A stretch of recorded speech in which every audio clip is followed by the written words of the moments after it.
So let me begin by setting the broad scene of Asia in the world economy, particularly after the global financial crisis. Now, what we saw in the wake of a financial crisis was a deep recession in the West because of over-leveraging, too much debt at all levels. And what's come out of that is a very anemic recovery in most of the West. If you look at IMF and other numbers, we see Western economies growing at somewhere between 0 and 2%, 2% really being the outlier for last year and indeed in preceding years. And really not much prospect of going above that for the foreseeable future. That's what I mean by an anemic recovery, because it's been a financial crisis. On the other hand, in the developing world and in most emerging markets, particularly in this part of the world, there was no financial crisis. Balance sheets were relatively healthy.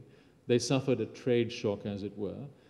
And their rebound from the global crisis was quicker and faster than it was in the West.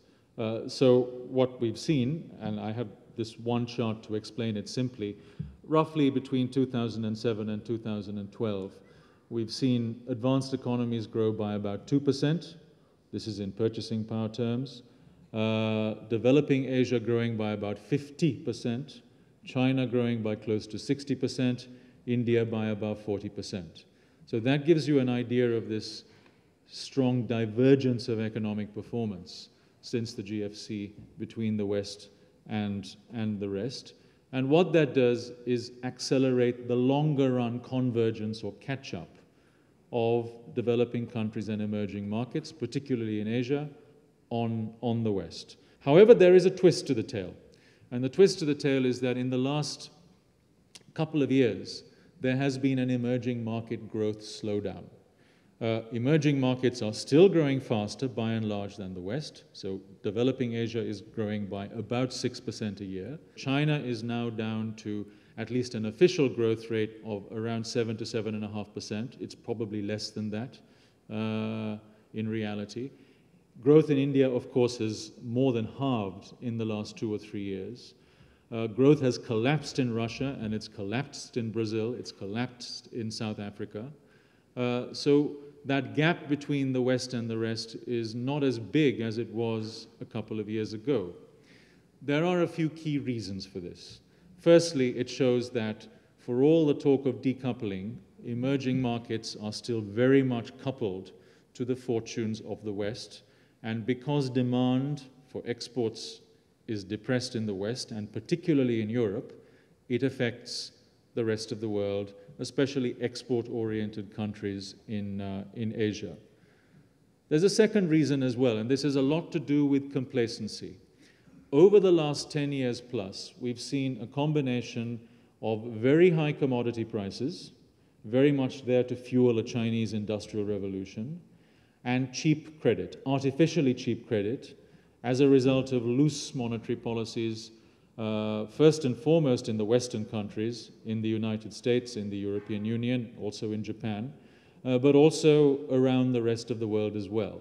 And those loose money policies became even looser in the wake of the financial crisis and continue to this day. So that probably boosted growth artificially in emerging markets as well. And of course, it lulled decision makers into a sense of complacency. They didn't reform in a market-oriented direction that much more because growth was high and there was little political incentive to reform.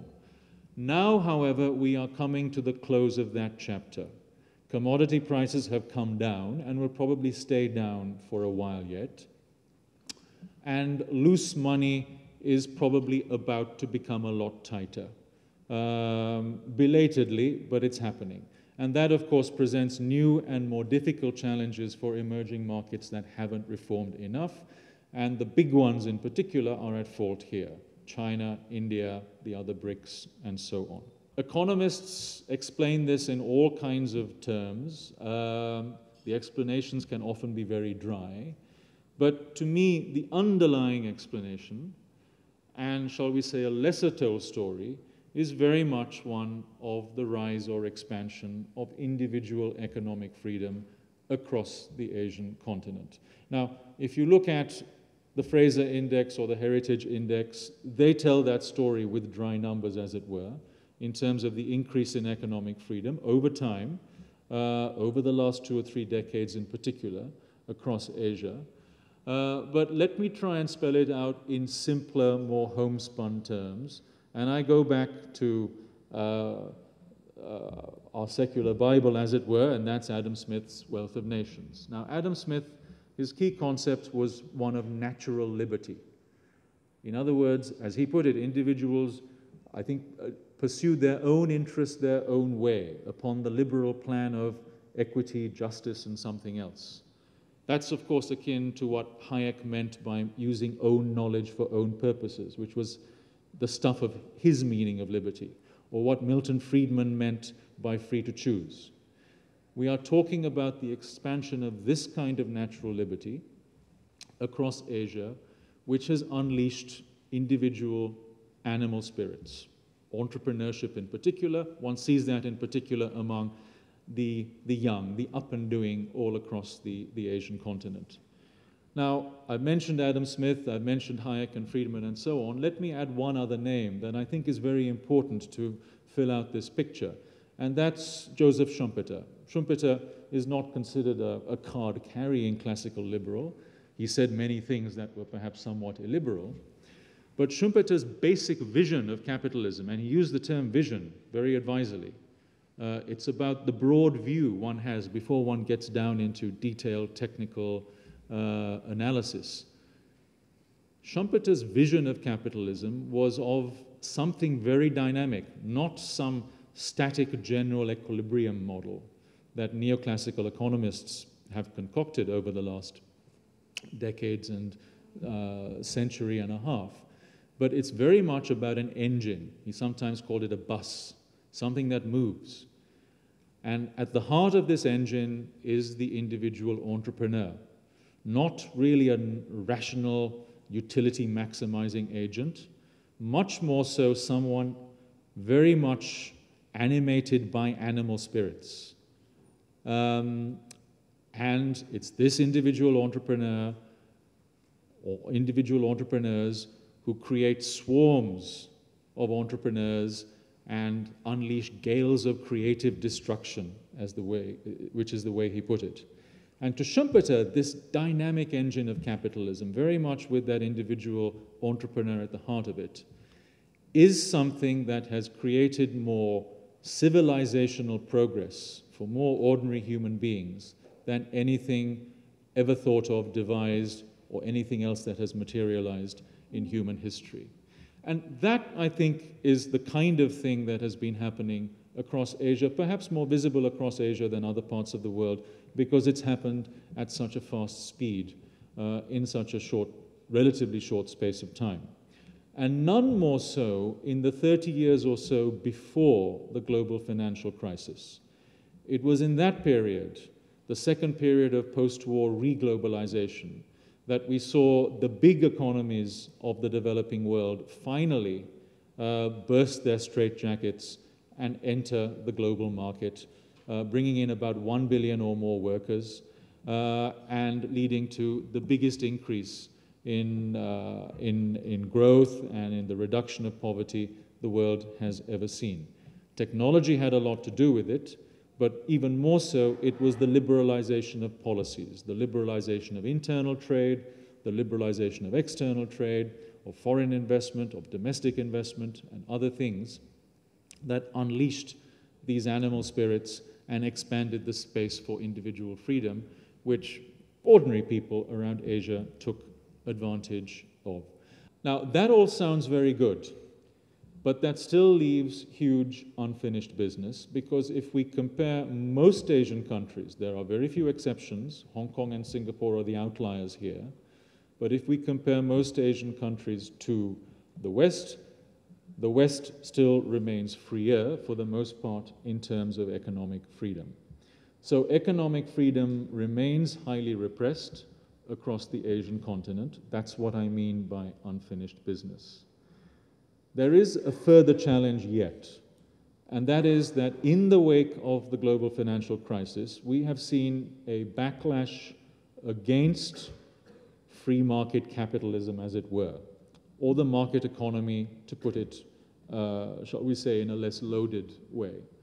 It's been a backlash in terms of ideas. So yes, more illiberal ideas have been on the rise and have actually gained more popular currency.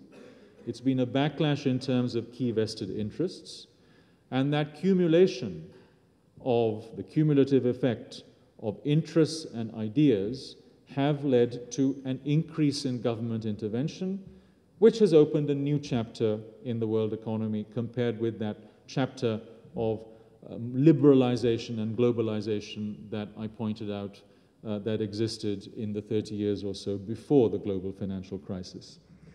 In other words, that agenda of unfinished business, because of the rise of more government intervention since the crisis in the West and elsewhere around the world, that agenda has become larger.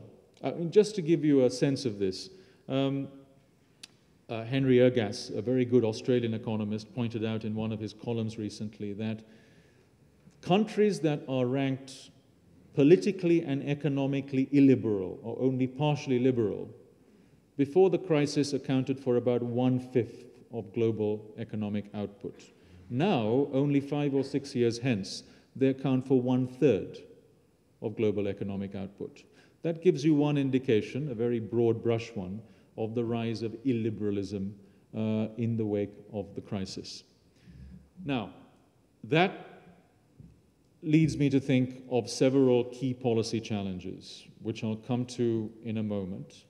But before I do that, let me take a little detour and try and tease out some key historical lessons from Asia in the world economy in past eras, even stretching back 1 millennium, for the present and for the future. And these historical lessons are both positive and negative in nature. I have 5. The first one is this. Asia has a long history of predatory states, of rulers, kings and princes and so on, who have essentially been out to plunder and in the process repressed individuals and markets. Now, this, of course, has happened elsewhere in the world. It's an age-old story of the human condition. But we have seen more of it in Asia for a longer period of time than has been the case in the West. And you can think of conspicuous, egregious 20th century examples. Mao in China, India's licensed Raj, Sukarno in Indonesia are the 3 that come to mind, to my mind, most readily. So this is a negative lesson. These are examples, obviously, to be avoided in the present and the future. The second lesson is one of emulating the key reasons why the West ascended, why it rose and overtook Asia before and especially after the Industrial Revolution. There are several reasons for this. It's a long and complicated story, but let me try and distill the essentials. The commercial, scientific, agricultural, and finally industrial revolutions, and then the services revolution that has come in the wake of the Industrial Revolution in the West, none of this happened in a vacuum. It happened in the first instance because the individual entrepreneur began to be accepted rather than shunned, and then institutions were created around him to support this kind of entrepreneurship over time. In addition to that, markets were expanded through trade. And if you think of the Industrial Revolution, I would boil it down to a kind of soundbite of trade and Prometheus. Technology was unleashed because institutions were there to support that unleashing of technology. And at the same time, markets were stretched or widened, very much in the way that Adam Smith describes in The Wealth of Nations. And in the 19th century, we see the culmination of that in the British leading what was called a Great Age of Reform. A lot of domestic reforms and free trade externally, which was emulated by others, and that led to, up to that date, the biggest improvement in mankind's lot the world had ever seen. The third lesson is very much about learning lessons from within Asia, not just lessons from the West.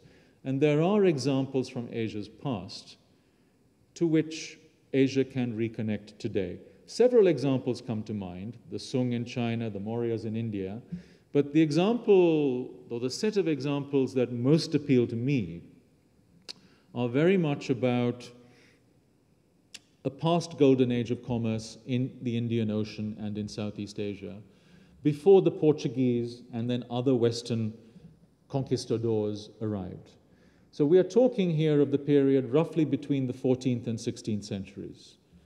And India had effectively city-states dotted around its coastline, all the way from Gujarat, down the Malabar coast, up the Coromandel coast. And these polities were connected to similar polities, to analogues in Southeast Asia, places like Malacca, which was the forerunner of Singapore, now in Malaysia, Makassar in the Spice Islands, and so on. Now, what these places had in common was that they were generally religiously tolerant, they were cosmopolitan because they were full of varied trading communities. Some were Hindus, some were Muslims. They had pretty secure property rights, they had very low trade tariffs, relatively low taxes, and there was the freedom of the seas, mare liberum, in the words of Hugo Grotius.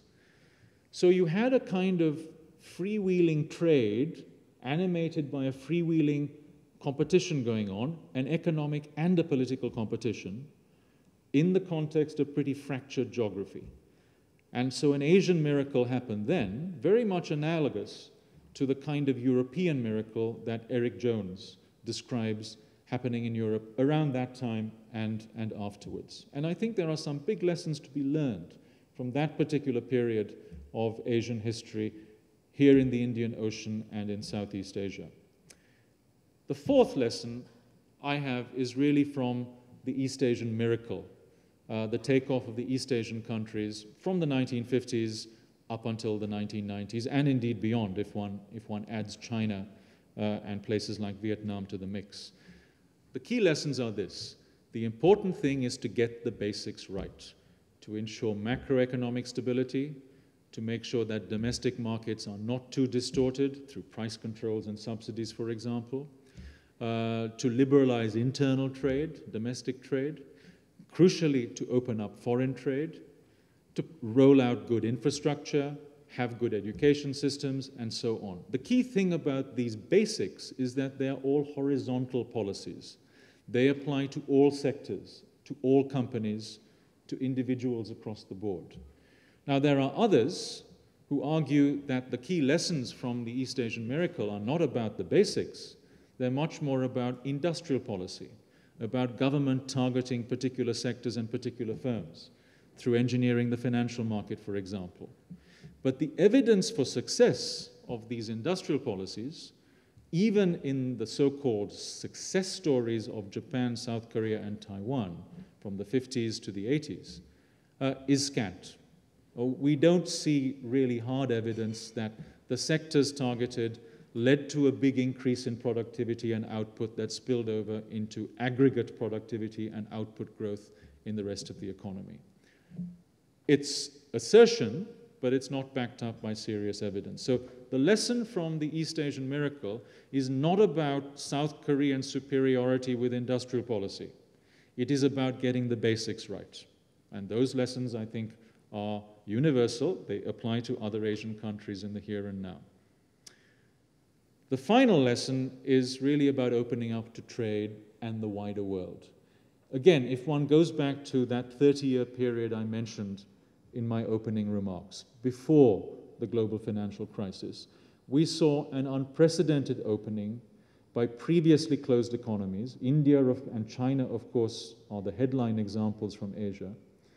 And that led to a big increase in productivity growth because of more competition from outside that actually filtered right the way through the domestic economies into higher rates of growth, which provided the framework, the conditions for poverty reduction, and all sorts of other good things.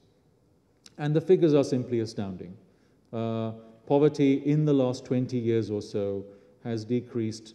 About 1 billion people have been taken out of poverty, 2/3 plus from China. It's again very much an Asian story more than it is a story from other continents. So those are some of the big historical lessons that I would draw from Asia's past for Asia's present and future. Now, in my Cato essay, I highlight 3 key areas where there are policy challenges, where there is big unfinished business, as it were, for expanding economic freedom. One area is financial markets. Another area is trade and foreign investment. The third area is energy and environment. To recapitulate, I think what we've seen across this continent is a story of economic freedom, but it leaves very large unfinished business, particularly so, even more so, in the wake of the global financial crisis. So what is that unfinished business to expand economic freedom? I would say it's a combination of getting the basics right, plus structural and institutional reforms. Let me explain. Getting the basics right, I've already enumerated in a sense. Opening up to international trade, keeping domestic distortions low, ensuring macroeconomic stability, and so on. Horizontal policies. Structural reforms are more complicated. This is about getting much more into the regulatory fabric of economies and unleashing more competition than you would do by simply getting the basics right. We're talking here not just about liberalizing markets for products, but liberalizing markets for factors of production. 3 of them: land, labor, and capital. And that, of course, revolves around trying to expand and entrench individual property rights in each of these 3 key areas. That politically is a much bigger, much more difficult challenge than simply liberalizing markets for products that you see on your supermarket shelves and so on. And that's really the much harder nut to crack, not least when it comes to liberalizing the financial market or liberalizing energy markets. And then finally, structural reforms usually have to be complemented by institutional reforms, a better rule of law, more impartial justice, better public administration, more transparent and accountable regulatory agencies, and so on. Now, it would be politically unrealistic to have some kind of universal, uniform blueprint for all economies across Asia in saying you have to do all 3 at the same time in equal measure. Rather, what I would say is this.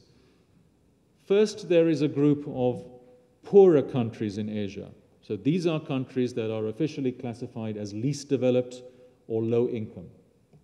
Who are they? Well, that's most of South Asia. It's the poorer countries of Southeast Asia. It's even some nooks and crannies in China.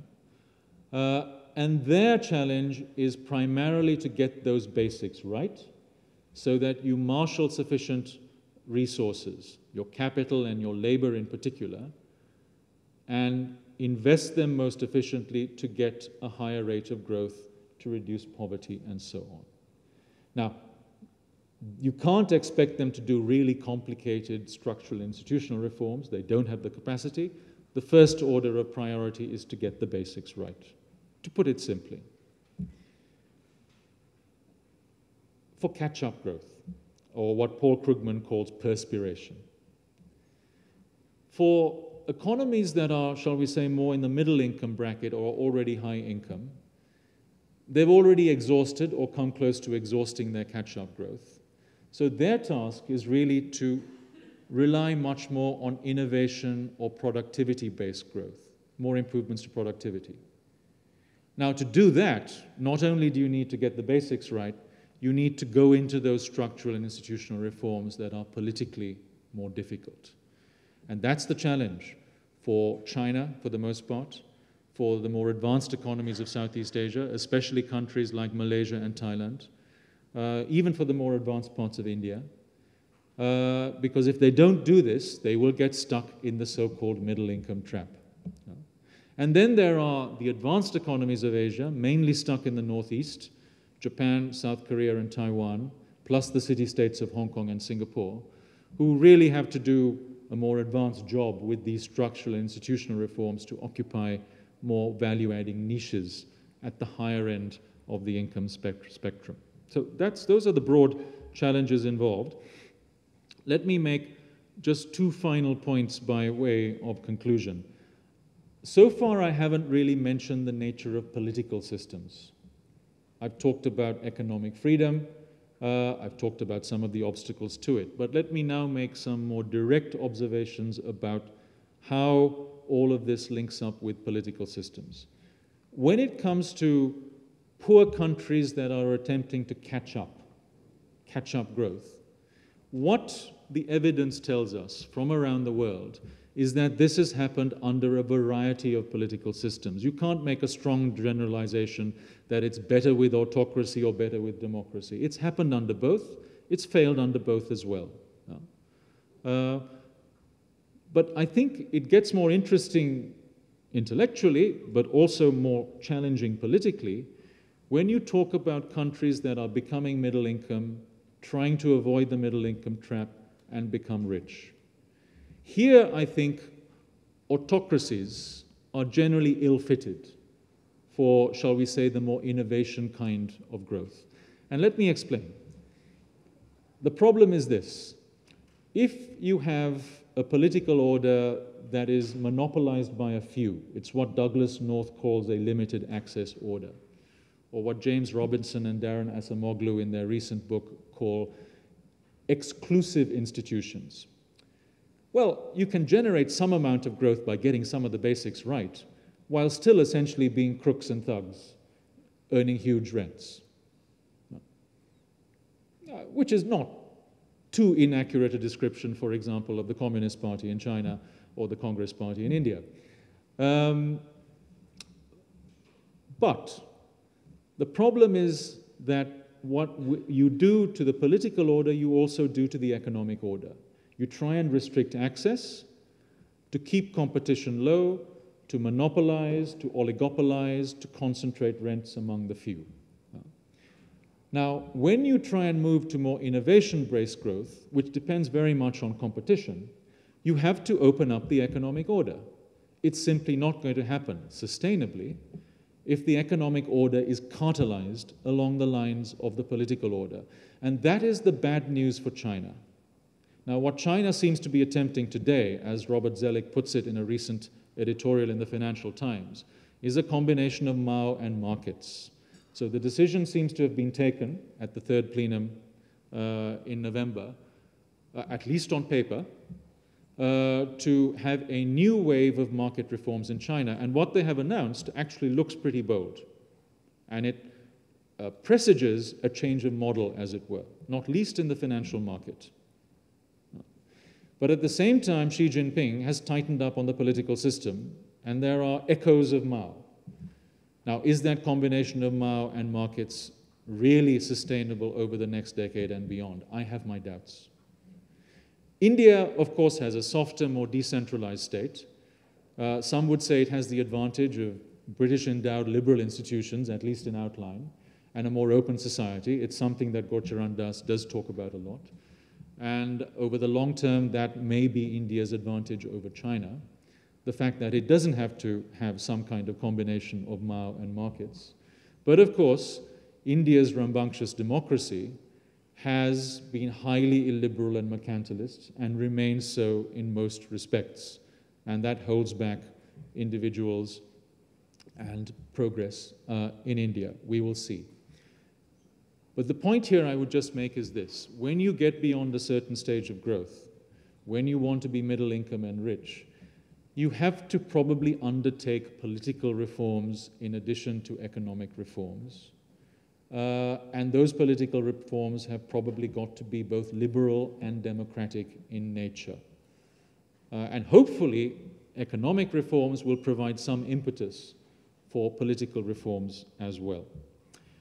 Very finally, As you see, my message is a pretty straightforward classical liberal one. I think the story of Asia's rise in terms of social engineering from above, shall we say a collection of superior minds, pragmatists, who have steered their countries in a particular direction with sage industrial policies and so on, is quite the wrong story and is not borne out by the history and the evidence. The story, I think, is one of, however messily done, more limited government and more space for individuals and economic freedom, which of course leaves that huge unfinished business I talked about. That's an Adam Smithian message, it's a Schumpeterian message as well. And to me, this is not just a message for nations. So far I've talked about nations, or at least that's been implicit. It's perhaps even more so a story of cities and regions. Some of the best policy experiments we see around the world today are not those conducted at the national level in national capitals, where politics is often slow, sluggish, and unresponsive to the citizen. The best policy innovations in the United States, perhaps in Europe, and certainly in this part of the world, are what you see in individual cities and sub-regions where there is perhaps more space to experiment and where successful examples are then copied elsewhere. So that's happening in some of the Indian states. It's happened in the Chinese provinces and some of the Chinese cities. And of course, the ultimate models perhaps in the present day are the city-states of Hong Kong and Singapore. Thank you very much for your attention. Let me close my remarks there, and we have sufficient time for discussion.